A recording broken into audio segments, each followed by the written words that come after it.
मैं सिर्फ भगवान की हुक्म मानती हूँ। मैं सिर्फ भगवान की हुक्म मानती हूँ।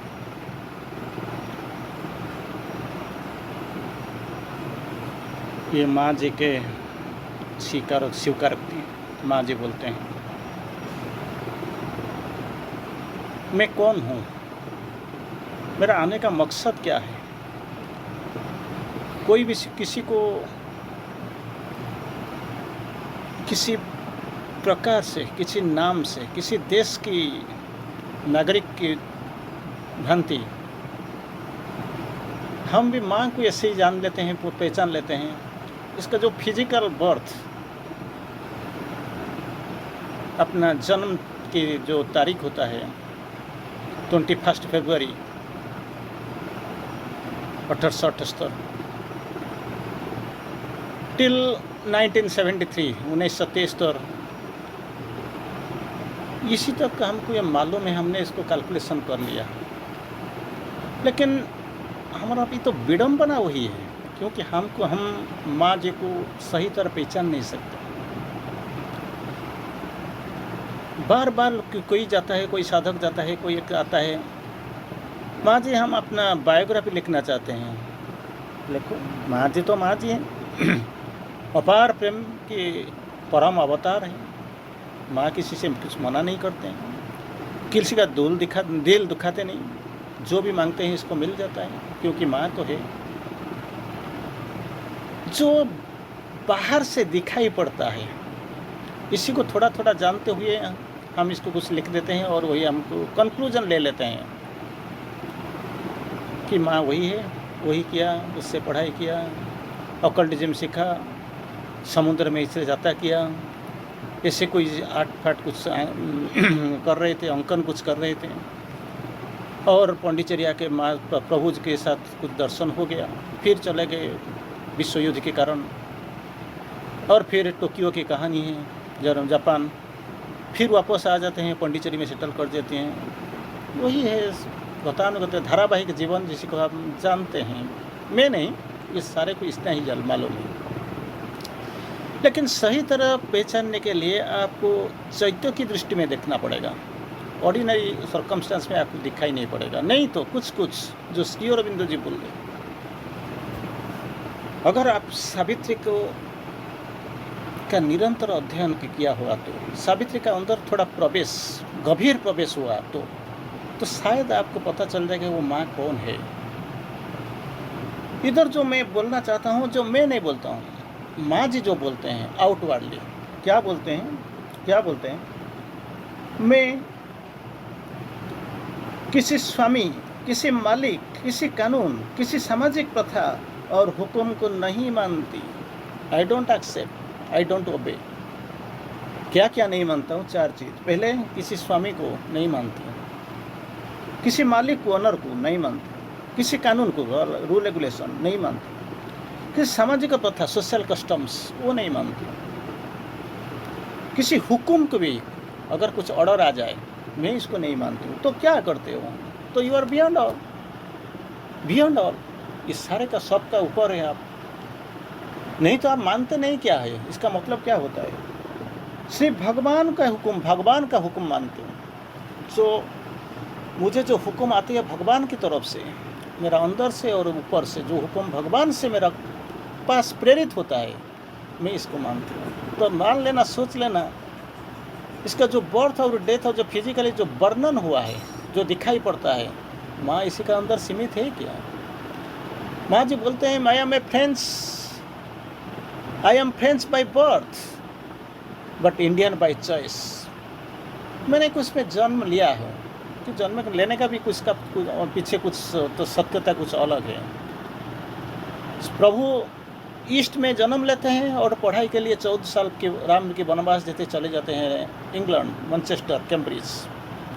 और माँ जी शुरू होते हैं, इसका जन्म होता है फिजिकल बर्थ, मैं बोल रहा हूँ, पेरिस में। लेकिन आके सेटल होते कहाँ पे? इंडिया पे।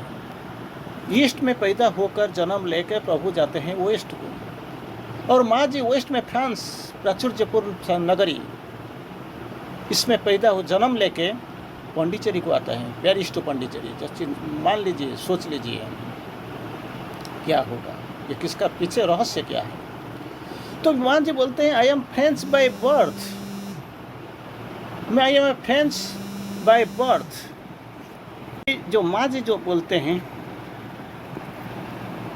जो माँ जी जो बोलते हैं I am French by birth, लेकिन क्या होता है, I am a French by birth but Indian by choice.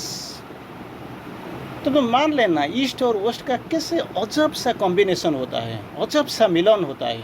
ये सम्मिलन को आप जो दिमाग लगा के बाहर बाह्य मन में कभी चिंतन भी नहीं कर सकते हैं एक चीज़ क्या होता है, हो सकता है।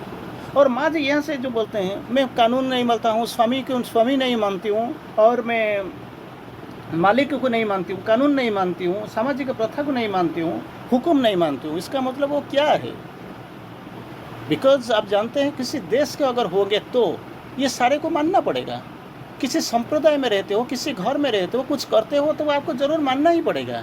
लेकिन वो बोलते हैं मैं नहीं मानती हूँ, इसका मतलब क्या होता है? ये ही इज बियॉन्ड ऑल, ये सारे का सबका ऊपर है। लेकिन क्या होता है हम जान नहीं पाते हैं, क्योंकि हम जानते हैं क्या, वो जी माँ जी आए थे, हमारा साथ खेल रहे थे, वो आश्रम का दायित्व निर्वाह कर रहे थे, हमारा साथ वही जो चलते पढ़ते थे, हमारा साथ जो टेनिस ग्राउंड में हमने देखा, कोई क्लास में पढ़ाते हुए हमने देखा, ये सब खाना खाते हुए, ऐसे जो लगता है माँ जो बोलते हैं मेरा 2 हाथ है, 2 कान है, ऐसे जो मैं साधारण मनुष्य की जैसे भांति मैं बात करता हूँ, चल पड़ता हूँ, ऐसे को इसको देख के आप कभी नहीं सोच सकते वो माँ जी रियली क्या है। आप नहीं सोच सकते, मैं भी नहीं सोच सकता। लेकिन पढ़ाई करते हैं जितना भी वर्तन होगा, जिसका गहराई में अगर जाओगे तो आपको पता चल जाएगा प्रकृति वो रियली माँ जी है क्या, माँ की करने क्या करने आई हैं। It is a very difficult task. तो माँ जी जो बोलते हैं हम थोड़ा जानने के लिए प्रयास करेंगे, बहुत तो ज़्यादा नहीं पढ़ाई करेंगे लेकिन थोड़ा जानने के लिए प्रयास करेंगे। श्री अरविंद जी बोलते हैं ये world's desire compelled her mortal birth, क्योंकि अब तक मनुष्य शरीर जन्म लेके जो देवी देवताओं का सारे 10 अवतार हमने देखा, मत्स्य अवतार से शुरू करके कल्कि अवतार तक हमने सुना पढ़ा। लेकिन जो देवियों का जो अवतार आपका बारे में वो तो है, लिखा ही पड़ा है, वो सारे का देवियों के बारे में कुछ लिखा ही पड़ा है, आपने पढ़ा होगा, दिला होगा, दुर्गा काली लक्ष्मी ये सब तो आपने कुछ पढ़ा होगा, बहुत कुछ सुना होगा। सरस्वती जैसे आपका माँ जी के महाशक्ति, 4 महाशक्ति, महेश्वरी, महाकाली, महालक्ष्मी, महासरस्वती, ये सब कुछ तो पढ़ा होगा, सुना होगा। लेकिन श्री अरविंद जी बोलते हैं क्या, the might of all that never it came down, अब तक आए नहीं थे। माइट ऑफ ऑल, सब शक्ति का ओरिजिन, जो माइट शक्ति उस वो कभी भी पैदा नहीं हुए थे। फर्स्ट टाइम आए वो धरा अवतरण इसके माँ के आए हुआ और अवतार लेके हमारा साथ घूम रहे। लेकिन मानव क्यों, सारे शक्ति तो डिफरेंट, जैसे हम आपको देखते हैं मत्स्य अवतार देखो, कच्छप को देखो, कई बराह अवतार के पास जाओ, और ये नर और सिंह दोनों का मिलन, नरसिंह अवतार के पास जाओ, कोई वामन अवतार को जाओ, और कोई क्रोधी आपका परशुराम अवतार को जाओ, बुद्ध के अवतार शांत स्वरूप बुद्ध के अवतार जाओ, मर्यादा पुरुष रामचंद्र के पास चले जाओ, और जो सोचते हो जे अवतारी जिसको बोलते हैं रसनाल अवतार, प्रेम के अवतार, कृष्ण के पास चले जाओ, बलराम के पास चले जाओ, कुछ ना कुछ तक है ये लोगों के पास, तो कुछ डिस्टिंक्शन तो आप देखते हैं। लेकिन वो बोलते हैं कि क्यों देवी वो क्यों आए, might of all that never it came down, अब तक ये लोग इसका अवतार ग्रहण नहीं किए थे, फॉर द फर्स्ट टाइम, और जानते हुए भी, समझते हुए भी, क्योंकि माँ बोलते हैं क्या बोलते हैं, the earth is still on, death is still unconquered on earth and time a field of suffering and pain. माँ जी प्रभु को बोलते हैं मैं जानता हूँ आपका जो शक्तिशाली आत्मा वो कैसे स्थिर होकर बैठ जाएगा, वो असंभव नहीं हो सकता। तो क्या करना पड़ेगा, क्या, क्योंकि समस्या, पृथ्वी का समस्या को लेके मेरे पास तुम आए हो, लेकिन मुझे मालूम है पृथ्वी का समस्या क्या है। तो आप शायद कुछ मांग सकते हो, ओनली वन बोन, एक ही वर मुझे मांगो। यही वर क्या है, टू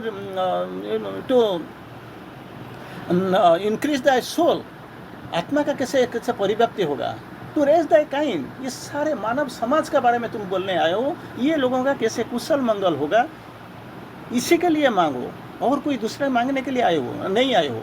तुम्हारा जन्म कुछ अलग है, तुम्हारा मिशन और विजन कुछ अलग है, तुम्हारा तपस्या का मार्ग कुछ अलग है, तुम्हारा आने का मतलब पता है। No soul is thy companion in thy life. अब तक कोई इधर आया ही नहीं, ये इसका दिमाग में कुछ का किसी का कुछ घुसा ही नहीं, किसी को मालूम नहीं वो क्या चल रहा है, वो नहीं जानता है।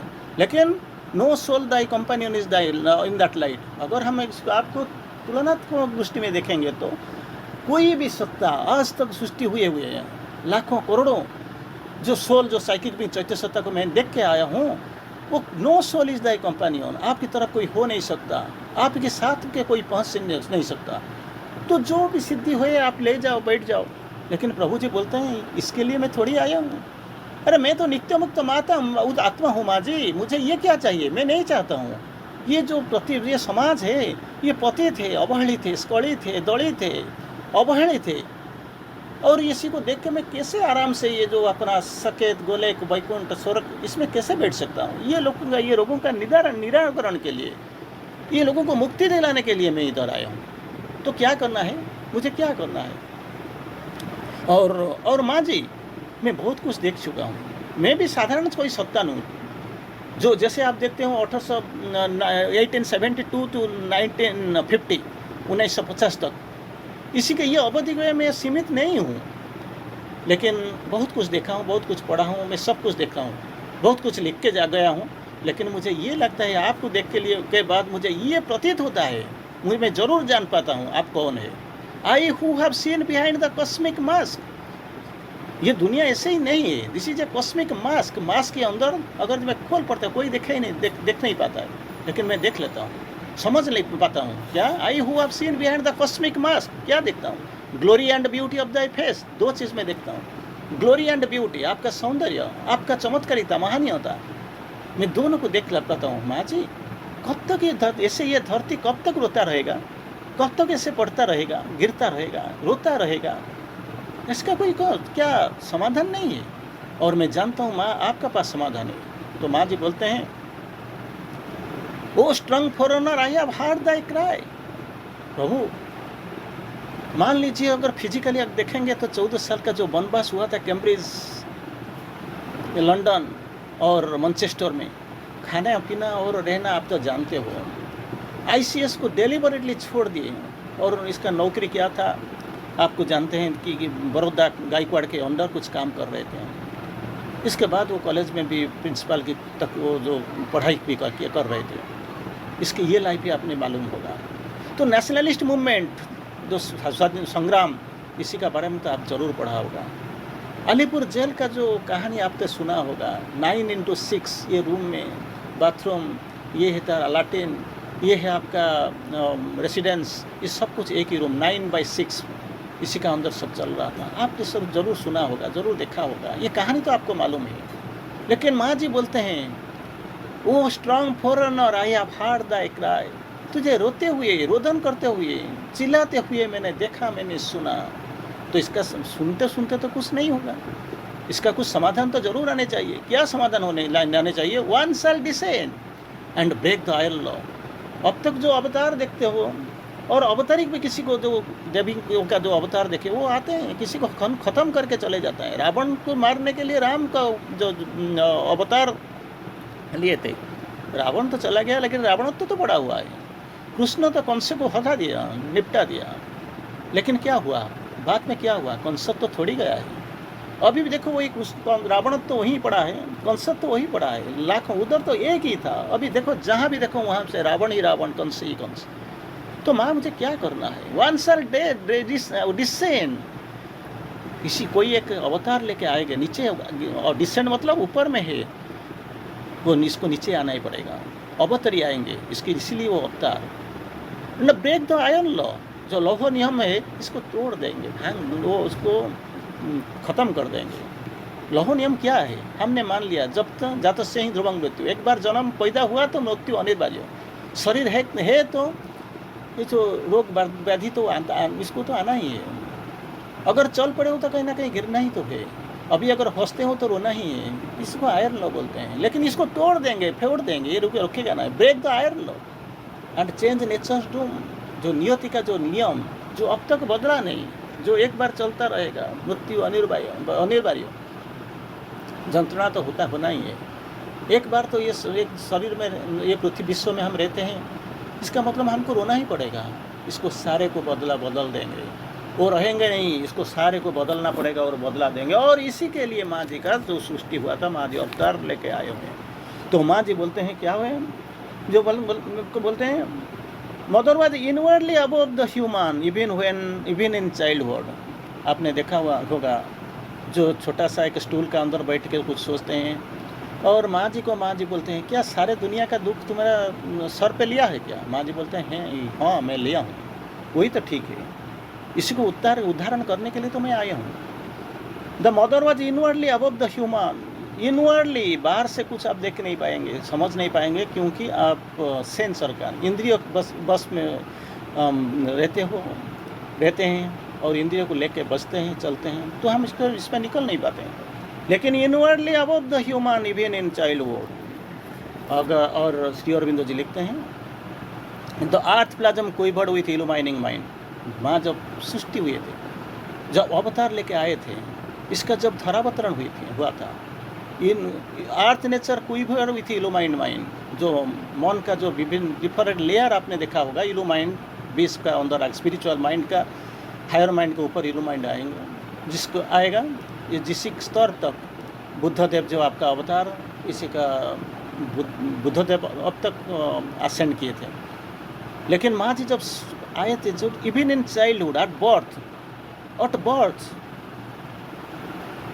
अर्थ plasm quivered with illumined mind. Inwardly she was a divine even in childhood. जो जब बच्चे थे फिर भी वो देवता ही थे, बियॉन्ड ह्यूमैनिटी, बियॉन्ड ह्यूमन, अब ऑलमोस्ट वो देवता ही थे। इसी माँ को हम अब तक सोच लीजिए, बाहर का बात छोड़ दीजिए, हम जो इधर भी बैठे हुए हैं, ये क्लास अटेंड कर लें, इसको कोई सुनता है घर में बैठकर, यूट्यूब में आकर कोई देखता है, माँ को किसी रूप में, किसी नाम में जानते हैं, मैं नहीं बोल सकता हूँ, लेकिन एक ही बात ज़रूर बोल सकता हूँ, कह सकता हूँ, आप कुछ जानते हैं, लेकिन दैट इज़ नॉट एनफ। आपको जानना पड़ेगा, माँ जी को पहचानना पड़ेगा, माँ जी को